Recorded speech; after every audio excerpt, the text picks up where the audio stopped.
Hello, my fellow basketball lovers. I am trying to cap off the night of recording. I got a lot of shit on my plate though. But getting into it, I'm on some 2K shit. I'm trying to do like this all-time March Madness thing, so forgive me if I was kind of looking over there. But we are here to discuss the game twos of these two series tonight. I'm probably not gonna talk about the Lakers and the Thunder because honestly, that's not much of a series. Damn, Luca, I wish he was there. But we're going to talk about this game. We're going to talk about the Pistons Cavs. It's actually been a pretty fun series to watch so far. Obviously, there's a lot of takeaways to come from the Cavs losing 2-0. But like I have said in past playoff recaps, it's not really a series until the road team steals a game. And we haven't seen that yet. So obviously, the Cavs could very well go back and win 2 games in a row, and Cleveland even it out. Now, obviously, at some point, them being the lower seed, they would have to win a game in Detroit to win the series. That is the key. But Cade Cunningham has 25 points and 10 assists. The Pistons beat the Cavs by 10 for a 2-0 lead. I watched a little bit of this. Me and my dad were watching Borat, which, by the way, that video should come out this weekend at some point. I'm very busy. Friday I'm free, but like Saturday I have my actual graduation. Sunday I have like a grad party at my grandma's. So there's a lot of stuff kind of going on for your boy, if kind of boiling down the school year. Cade Cunningham, such a good dual threat player. Definitely showed it this game. Him and Tobias Harris have been unbelievable offensive weapons for the Detroit Pistons. Not just in this series, but like even capping off the series against the Magic, But Cade Cunningham, very good dual threat point guard who can not only score but move the ball around as well, and he does great. Step backs, big time shots. He is such a timely player, coming off of screens. He is such a tough guy to contain, especially when the team needs him. He plays with a sense of urgency. Obviously, a lot of good ball movement as well.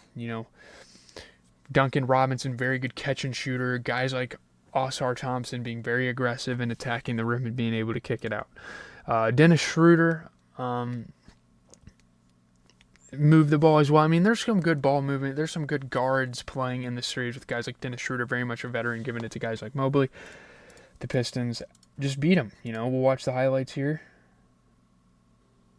The highlights will play, or the sound will play through my headphones, but I just got done listening to some music, and I'm probably going to cap off the Chris Brown album after this, just to kind of make sure I listen to the whole thing so people aren't in my comments talking a bunch of shit. But I will listen to at least most of the Chris Brown album by the end of the night.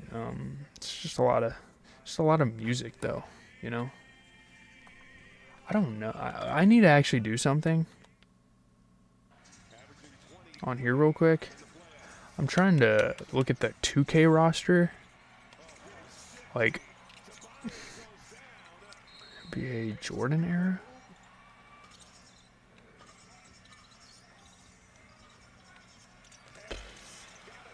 I need to create roster. Can I do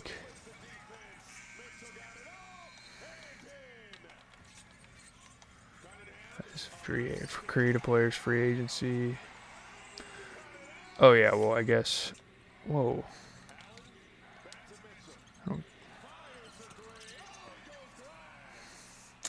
Watched a little bit of this. I didn't watch really any of the Lakers game. I mean, it wasn't really that good of a game anyway. The Lakers were kind of keeping in it at the start of the game. Sorry if it's echoing, by the way.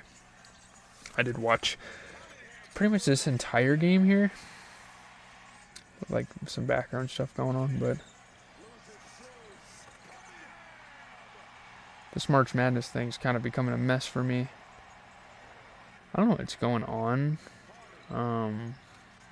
I need to look at what my fantasy draft settings are for my NBA, because something's going on with that. Yeah, look at the Pistons, obviously. Fantasy draft, off, all teams. Okay, here we go. Obviously, I'm not going to talk about baseball. I like my Cubbies, but I don't really talk baseball.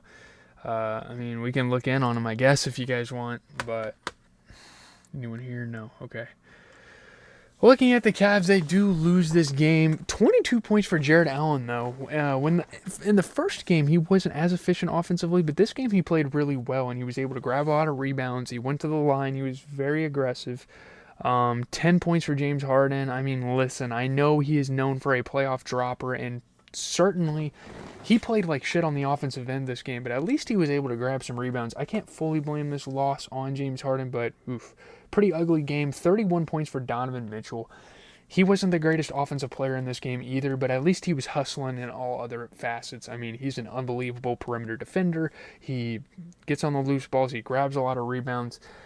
I can't really hate on Donovan Mitchell in the way he played this game. Now, obviously, offensively, the depth didn't really show this game. I do think Dean Wade is a solid offensive player when he gets the ball, but it's just such a ball-dominant offense with Mobley, Harden, Mitchell getting the ball all these times that guys like Dean Wade, despite shooting 50% and being an unbelievable front court type of rebounder, not an unbelievable rebounder, but a good rebounder for this team, he just doesn't get the shine he needs. And they really didn't have any answers off the bench in this one. I don't really know what to say about the Cavs. It just is what it is. They're lacking depth, and they're not giving certain guys who are efficient the ball enough. Kind of a lot of shot chucking and forcing with those three guys I named earlier. Yeah. You look at the Pistons, you get a 21-point game. Tobias Harris has been nothing short of amazing in this series. 67% three-point shooting, and he is all over the fucking floor. We've talked about it game after game with this Detroit Pistons team. Such a good veteran, man. He knows where to be at the exact right times to grab rebounds, to get on loose balls, to play unbelievable perimeter defense, to get to the rim and block people's shots and stuff like that. He's been such a high-impact player for this team. And you look at Duncan Robinson, he put up 17 points. He shot 50%. Unbelievable two-way player for this team. He can be tough on the defensive end, which is something you don't necessarily expect when you watch him play. But A1, he was great. 25 points, 25 and 10 for Cade. Certainly has a lot of turnovers, but he is kind of their primary ball handler, and he was mighty efficient, 50% shooting, and he's just a very good athletic defender. They have a lot of defense on this team. Even Oscar Thompson, one of the best on-ball defenders in the league, 10 points. One of the best gritty kind of role players we have left in this playoff pool. You know, he grabs rebounds, he gets on the loose balls, he is all over the floor. I love watching Oscar Thompson play. Such a high-impact player. You obviously get 14 for Danish Jenkins off the bench as well. 40% three-point shooting, and he can get up for some rebounds. So Pistons have a lot of their pieces in order. They look really good in this series, so we'll have to see if they can continue. Looking at tomorrow, New York and Philly, I low-key expect... I don't really know what to say about either of these series because they're kind of going to get unpredictable at this point with teams like the Nuggets and the Celtics being out in the first round. I would have never expected that. So I don't know. I think realistically Philadelphia could take both of the games in Philly. I don't know if Joel Embiid is playing, but we will have to kind of look in at some of those games. They're on Prime Video. I'll watch a decent amount of them before I hop on stream. Obviously, there's been some pretty catastrophic endings to some of these games. Not catastrophic, but just devastating losses that the Sixers have taken in this series so far. So... yeah, I don't really have much to say. Again, I will be here tomorrow night. I will be on Twitch. I don't know about Saturday though. I might actually just end up doing a YouTube stream and like hang out with my dad for the night because I'll be out of town at least a couple of hours. I don't know if I'm not going to get back on stream on time, and if I don't plan on hopping on. I might hop on, like talk about the NBA and then maybe play some 2K for a little bit with you guys, but it's not going to be like a lengthy stream, if that makes any sense. But I'm out, guys. Hopefully